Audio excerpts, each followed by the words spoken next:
Tell us why you are advocating to get more African American males into classrooms, recruiting them to become teachers. As a country, we have a huge challenge to make sure many more of our students and many more of our young black boys are successful.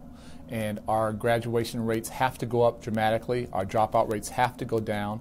To get there, I'm convinced we have to have more men of color teaching, being role models, being mentors, and doing it not just at the high school, but at the elementary grades. And when I ran the Chicago Public Schools, I had 600 schools, visited almost every single one of them, and I'd go to entire elementary schools and not see one black man. The fact is that less than 2% of our teachers nationally are black males. So less than 1 in 50 teachers is an African American male. There's something wrong with that picture. Have you answered the why question?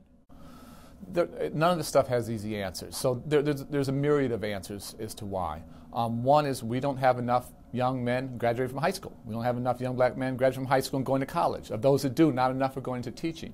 I was down in New Orleans to give the commencement speech at Xavier last week and spent some time with a number of phenomenal young black male teachers from around the country who were part of the Freedom Schools, the Children's Defense Fund, Marian Wright Edelman's program. And it was amazing to talk to them. It was an absolutely inspiring conversation. And many of them said, I was going to go into finance. I was going to be a corporate lawyer.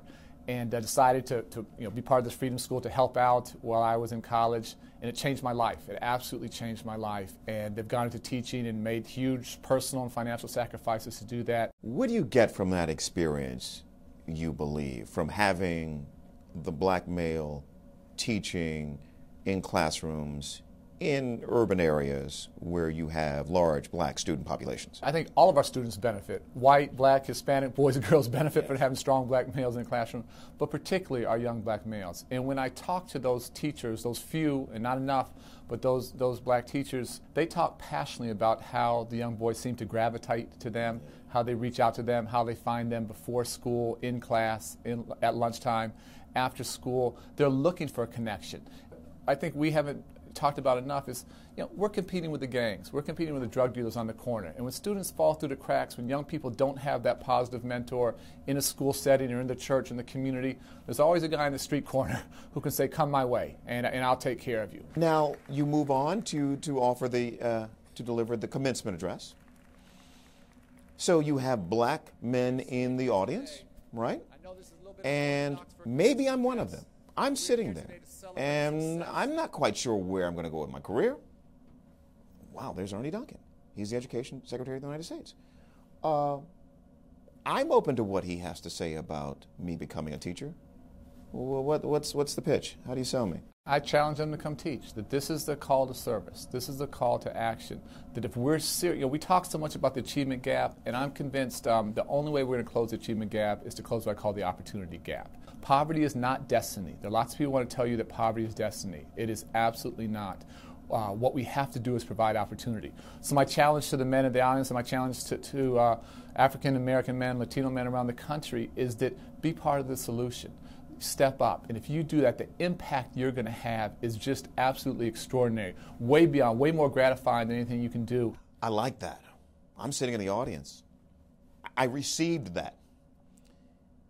But I look at the pay scale, and I'm thinking about starting a family here.